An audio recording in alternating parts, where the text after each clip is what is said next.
Երևանն ու Վաշինգտոնը քննարկում են թրիփուղու կառուցման իրավունքի երկու սցենար՝ 99 և 49 տարի տևողությամբ։ Վարչապետ Նիկոլ Փաշինյանի ներկայացմամբ դիտարկվող ժամկետները ներդրումներ ներգրավելու համար են։ Բայց թե որ տարբերակն է նախընտրելի հայկական կողմի համար, Փաշինյանն այսօր իր ելույթի ընթացքում չբացահայտեց։ Ներդրողը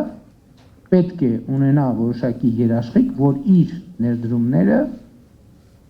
հետ է ստանալու շահույթի որոշակի մարժայով։ Եթե մենք օրինակ ասենք, որ 5 տարով ենք տալիս այդ հողը, ոչ մեկ ներդրում չի անի, որովհետև անիրատեսական է 5 տարում այդքան ներդրած գումարը ետ ստանալ։ Օգոստոսին Վաշինգտոնում հենց համաձայնությունների ձեռքբերման ընթացքում Միացյալ Նահանգների նախագահը Հայաստանի վարչապետի ներկայությամբ հայտարարել էր, թե Նիկոլ Փաշինյանը խոստացել է, որ միջանցքի զարգացման հայ-ամերիկյան բացառիկ գործընկերությունը առնվազն 99 տարով կլինի։ An exclusive partnership with the United States to develop this corridor,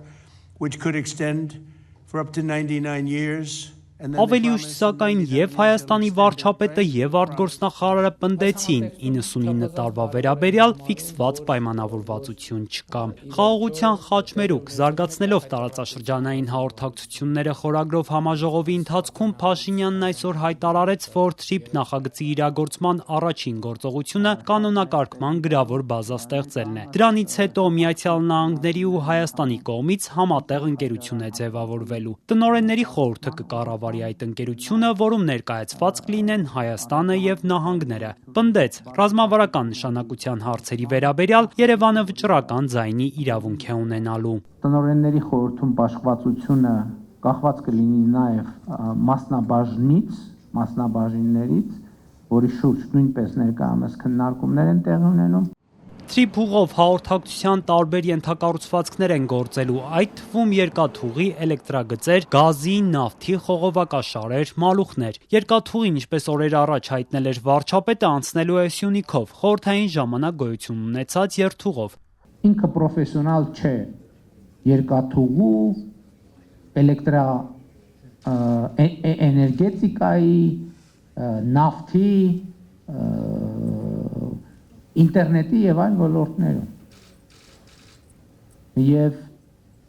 հավանականություն է առաջանալու անհրաժեշտություն գուցե դեպքերի մի մասում, գուցե բոլոր դեպքերում, գուցե դեպքերի մի մասում հրավիրել պրոֆեսիոնալ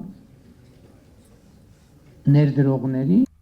Նիկոլ Փաշինյանը չբացառեց նույն երկաթուղու համար Ադրբեջանի հետ հատվածական սահմանազատման աշխատանքներ սկսելու հնարավորությունը։ Չնայած մինչ Վաշինգտոնյան պայմանավորվածությունները կողմերը որոշել էին ոչ թե Սյունիքից, այլ Հյուսիսից, Տավուշից շարունակել այն։ Փաշինյանը դարձյալ ասաց, որ Թրամփի ուղու նախագծի բուն շինարարական աշխատանքները նախատեսում են սկսել հաջորդ տարվա երկրորդ կեսին։ Նշեց, որ Ադրբեջանի նախագահի հետ Կոպենհագենում քննարկել են, թե որտեղից պետք է սկսեն այն։ Կարծես թե եկանք ըմբռնման, որ գուցե թե ամենաարագ իրականացվողը էլեկտրահաղորդման գծերի և գազամուղի կառուցումն է, բայց դա նախնական քննարկում էր և հետագա քննարկումների ընթացքում դա ավելի կկոնկրետացվի և հասկանալի կդառնա։ Թրամփի ուղու մասին այսօր միջազգային համաժողովին խոսեց նաև Հայաստանում Միացյալ Նահանգների դեսպանը։ Քրիստինա Քվինը, սակայն մանրամասներ չներկայացրեց նախագծից, միայն հայտարարեց, թե այն նոր հնարավորություններ է ստեղծում։ Թրիփն ու խաղաղության խաչմերուկը նաև հնարավորություն է ստեղծում էներգետիկ մատակարարումների դիվերսիֆիկացման համար, ներառյալ թրիփ պոտենցիալ խողովակաշարերով, որոնց մասին այսօրվա իր ելույթում նշեց Հայաստանի վարչապետը։ Չնայած Երևանից հնչող հայտարարություններին, որ Թրամփի երթուղին գործելու է ինքնիշխանության, իրավազորության, փոխադարձության սկզբունքների ներքո, Բաքվից շարունակում են Սյունիքով Ադրբեջանը Նախիջևանին կապող ճանապարհը Զանգեզուրի միջանցք կոչել։ Ադրբեջանի նախագահն այսօր հայտարարել է, դրա բացումը կարևոր դեր կունենա ուղիղ և անխոչնդոտ կապերի հաստատման գործում, նաև շեշտել, որ տրանսպորտային ուղիները Բաքվում ոչ միայն որպես տնտեսական բարգավաճման աղբյուր են դիտարկում, այլ նաև թյուրքական պետության պետությունների սերտ ինտեգրման կարևոր հիմք։ Առանց անուններ տալու Ալիևը նաև պնդել է, թե ապակառուցողական ուժեր թիրախավորում են իրենց տրանսպորտային հանգույցները, քանի որ աճում են դրանց կարևորությունը։